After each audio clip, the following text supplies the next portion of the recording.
नेपाल प्रांत में गंडकी नदी बहती है। उसी नदी के किनारे पर श्री भरत जी ने अपनी एक झोपड़ी बना करके उसमें भजन करना आरंभ कर दिया। भजन करते, कुटिया में रोज गंडकी नदी में स्नान करते। गंडकी नदी में शालिग्राम भगवान स्वतः ही प्रकट होते हैं। शालिग्राम भगवान कहीं दुनिया में प्रकट होते हैं तो एक ही स्थान है गंडकी। तो वहाँ से उसी प्रकार बड़े सुंदर रूप में शालिग्राम भगवान निकलते। तो श्री भरत जी महाराज उसी झोपड़ी में रह के भजन करते। रोज गंडकी नदी नित्य नियम कर्म सब क्या करते थे। एक दिन उस नदी में नहाने गए, सुबह का समय था। तो भरत जी महाराज स्नान कर रहे थे और उसी नदी में उसी समय पर एक हिरनी मृगनी पानी पीने आई थी। जंगल था, प्यास बुझाने के लिए उसी नदी में जल पीने आई। और ये जो मृगनी थी, ये उस समय इसने गर्भ धारण किया हुआ था। जैसे जल को पान कर रही थी, पानी पी रही थी, तो नदी के दूसरे किनारे पर एक शेर दहाड़ रहा था। और शेर ने बड़ी जोर की दहाड़ मारी। जैसे दहाड़ा शेर तो एकदम घबरा गई। इसको लगा कि कहीं आसपास सिंह शेर छुपा हुआ और मुझे खाने आएगा, तो एकदम भागी। और उसी समय वह भी तो थी ही, उसी समय इसको प्रसव हो गए, बालक हो गए। बालक हुआ और पानी में गिर गया। जल में, पानी में वो हिरनी का मृग शावक बहने लगा। अब ये बेचारी डर के मारे उस समय तो वहां से भाग गई। भागती भागती कहीं एक पाषाण पत्थर से जा टकराई और वहीं उसकी मृत्यु हो गई। अब जो मृग शावक था, हिरनी का बालक, वो पानी में बहता बहता आ रहा था। पानी में बहता बहता कहाँ पहुंचा? जहां श्री भरत जी स्नान कर रहे थे।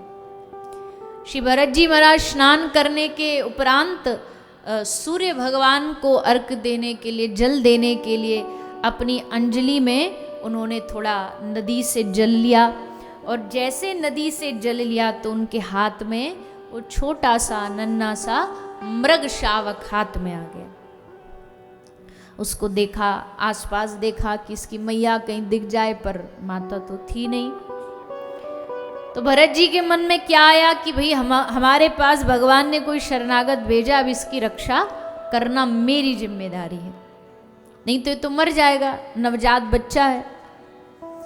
तो उस हिरनी के बालक को श्री भरत जी महाराज अपनी कुटिया में, झोपड़ी में ले आए। उसको धीरे धीरे कुछ खिलाया पिलाया, उसको बड़ा पालन पोषण करना आरंभ कर दिया। धीरे धीरे वो बच्चा बड़ा भी होने लगा। खूब छोटा सा बच्चा था। मृग जो हिरन होते हैं वो तो वैसे ही बड़े, उनमें फुर्ती होती है, कूदते फांदते रहते हैं। तो छोटा सा जब मृग का, हिरन का बालक आश्रम में यहाँ से वहाँ, यहाँ से वहाँ भागता, तो भरत जी बड़े प्रसन्न होते। धीरे धीरे श्री भरत जी महाराज जितना भजन पहले करते थे, उस भजन से धीरे धीरे उनका मन कम होने लगा।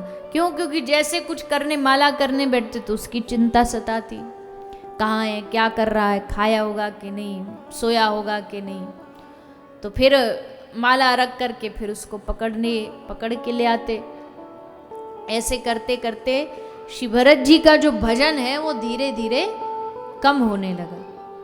और कम होते होते एक दिन जब भजन करने बैठे थे तो बच्चा बाहर खेल रहा था। बाहर एक मृगों का, हिरणों का पूरा एक समूह, झुंड जा रहा था।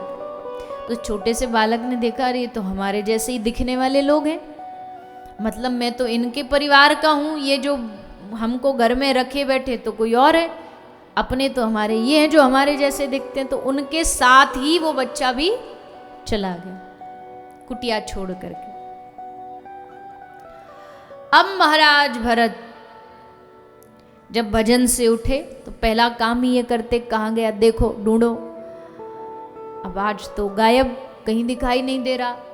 कुटिया के भीतर ढूंढा, कुटिया के बाहर गए, कुटिया के और बाहर क्षेत्र में आसपास घूमा कि कहीं आसपास निकल गया होगा। सब जगह ढूंढते ढूंढते ढूंढते जब भरत जी को कहीं मृग बालक नहीं मिला, अब तो महाराज भरत जी एकदम बावरे हो गए। पूरे जंगल में जोर जोर से चीख चीख के उसको पुकारते हैं, उसका नाम ले ले करके पुकारते, पर वो तो है ही नहीं। और कहते हैं कि भगवान की इच्छा भी बड़ी अजीब होती है। जिस समय भरत जी उस बच्चे के खोज में भाग रहे थे, ढूंढ रहे थे, उसी समय आ गई मृत्यु काल। और शास्त्रों में लिखा है, मरते समय बुद्धि में जो स्मरण करोगे, जो ध्यान करोगे, अगला जन्म उसी का प्राप्त होगा। वो भरत जी का उदाहरण ले लो, पुरंजन का उदाहरण ले लो। पुरंजन का ध्यान पुरंजनी में था, इसलिए अगले जन्म में एक औरत बना। तो अंत समय में क्या सोचते हैं वो हमारी बुद्धि पर बड़ा असर करता है। असर क्या, पूरा जीवन पर ही असर करता है। अब बड़े बुद्धिमान लोग हैं ना, तो ये बुद्धिमान लोग फिर अपनी बुद्धि लगा के क्या बोलते हैं, तो अगर ऐसी बात है तो सब सारे की सारे जीवन भजन करने की क्या जरूरत है। अंतिम समय जब आएगा, जब भगवान को याद कर लेंगे और राम नाम ले लेंगे और बस अगला जन्म फिर भक्ति का मिल जाएगा। बोले अरे बावरे, इतना आसान थोड़ी है अंत समय में भगवान को याद करना। अंत समय में भगवान याद आते कहाँ हैं? अंत समय में भगवान की स्मृति कोई आसान बात है क्या? अंत समय में भगवान उसी को स्मरण होते हैं जिसने सारे जीवन भर राम नाम लिया, उसको अंत में राम नाम याद आएगा। नहीं तो सारे जीवन जिसमें लगे रहे, अंत में वही याद आता। जैसा मैंने कहा था ना कि अंत समय में ये जितने भी जीवन में पाप किए, दूसरे को दुख दर्द दिए, कष्ट दिए, पीड़ा दी, सब अंत समय में याद आएगा। तो अंतमति में, अंत समय में मति में भगवान आ जाना, ये कोई हंसी खेल नहीं है। तो भरत जी महाराज ने इस मृग शावक को याद किया, इसलिए अगले जन्म में भरत जी बन गए हिरण। पर भक्ति साथ नहीं छोड़ती। तुम कितने भी शरीर बदल लो, भक्ति साथ ही जाएगी। भरत जी महाराज को अपने पिछले पुण्यों के प्रताप से हिरण योनि में पूर्व जन्म की स्मृति बनी रही कि मैं कौन था पिछले जन्म। राजा था, कैसे मृग बालक में फंस गया, अब हिरण बना हूं, तो सब याद था इनको। कई बार कोई भक्त होता है पर उससे कोई बड़ा भयानक अपराध हो जाता है, जिससे उसको जन्म जो बदल करके किसी पशु पक्षी का मिल जाता है, पर उस पशु पक्षी में भी भक्ति के लक्षण दिखाई देते। तो भरत जी हिरण बने, हिरण योनि को त्याग के भगवान से कहा, प्रभु एक मौका और दे दो, बस अगला एक जन्म मनुष्य का दे दो, उसके बाद फिर इस बंधन से मुक्ति। भगवान ने कृपा करके इनको तीसरा जन्म दिया एक ब्राह्मण परिवार में। और अब ये यहाँ आकर के श्री भरत जी महाराज ब्राह्मण परिवार में इन्होंने ठान लिया कि ये जन्म हमारा अंतिम है, इसके बाद हम इस जन्म मृत्यु के चक्कर में फंसने वाले नहीं हैं। क्या करें जो इससे मुक्त हो जाएं? बोले सब छोड़ छाड़ के अब तो बस हरि भजन करना। पिता ने खूब जोर लगाया कि इनको थोड़ा कर्म कांड सिखा दें, कुछ पैसा कमाई वमाई हो जाएगी, धन दौलत कमा लेंगे। पर भरत जी ने कहा कि अब इस जन्म में हम इस चक्कर में नहीं फंसेंगे। पढ़ने भेजा तो वहाँ पढ़े नहीं, काम के लिए अपने घर की खेतीबाड़ी के काम के लिए भेजा, वो भी किया नहीं। जानबूझ करके सब उल्टा उलट सुलट बिगाड़ देते, क्योंकि सही करेंगे तो फिर और ज़्यादा काम दे दिया जाएगा, उल्टा सीधा करेंगे तो घर वाले सोचेंगे कि तो पागल है, बावरा है, इसको क्या देना, ये तो सब काम बिगाड़ता है। तो जो काम दिया जाता है श्री भरत जी महाराज उसका उलट करते। लोग समझते कि तो मूर्ख है, ये तो जड़ है, सो नाम पड़ गया जड़ भरत। भरत जी से जड़ भरत हो गए। और श्री जड़ भरत जी महाराज का जो जीवन है वो बड़ा विचित्र था। कई लोग अपने आप को हर जगह बुद्धिमान दिखाने की कोशिश करते हैं, और भरत जी अपने आप को हर जगह पागल दिखाने की कोशिश करते, क्योंकि दुनिया पागल समझेगी तो हमारा पीछा छोड़ करके हमसे सब रिश्ते तोड़ देगी। जहां भोजन करते वहीं मलमूत्र त्याग देते, खा रहे तो खा ही रहे, नहीं खा रहे तो सुबह से शाम हो गई एक कौर भी नहीं खाई। घर वालों ने पक्का टैग दे दिया कि ये तो जड़ है, जड़ मती है। जड़ भरत जी एकदम पागलों की भांति रहते। फिर एक रहुगण नाम का राजा था। ये राजा पालकी में बैठ करके कपिल भगवान से उपदेश सुनने आया करता था। राजा रहुगण सत्संग सुनने आता, लेकिन सत्संग सुनने के बाद भी अनेकों बार, और वो भी कपिल भगवान के मुख से सत्संग सुनने के बाद भी इसके अभिमान का नाश नहीं हुआ।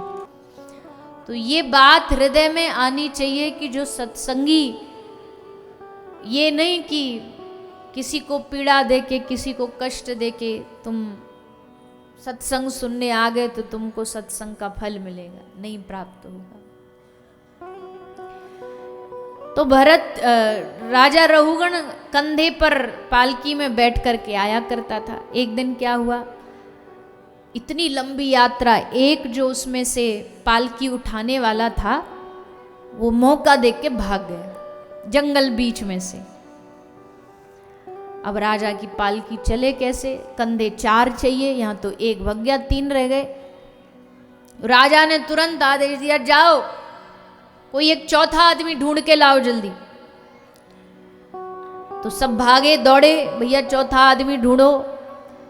तो जाकर के देखा एक पेड़ के नीचे हट्टे कट्टे भरत जी सोए हुए थे। सोचा खूब तगड़ा है, पालकी उठाने में इसको कोई पीड़ा कष्ट भी नहीं होगा, का उठ। भरत जी तुरंत उठ के चल पड़े, ये भी नहीं पूछा कहाँ उठा के ले जा रहे हो, बस उन्होंने कहा चल हमारे साथ, तो चल पड़े। आ गए, कहा कंधे पे पालकी रख, तो रख ली, चल तो चल पड़े। अब चलते जा रहे थे पालकी को लेके, पर भगवान का भक्त अभिमानी जब चलता है तो सर उठा के चलता है, और भगवान का भक्त जब चलता तो सर झुका के चलता। तो सर झुका के चल रहे थे, नीचे जंगल में कोई चींटी कीड़ा मकोड़ा आ जाता तो कहीं वो हमारे पाँव के नीचे दब ना जाए, उसकी मृत्यु ना हो जाए, ये सोच के उसे बचाने के लिए जोर से छलांग मारते भरत जी। और जैसे छलांग मारते तो पालकी पूरी हिलडुल जाती, और जैसे पालकी हिलती तो राजा बड़ी जोर में क्रोध में आके कहते, किस मूर्ख को पकड़ के लायो, इसको चलना भी नहीं आता, ये जानता नहीं हम कौन है, हम राजा रहुगण सत्संग सुनने जा रहे हैं, कपिल भगवान से ज्ञान प्राप्त करने जा रहे हैं। भरत जी चुपचाप चलते रहे। फिर कोई चींटी आती, फिर बचाने के लिए कहीं दूर से टेढ़ा होकर के भरत जी निकलते, फिर राजा की सर जाके लगता पालकी में।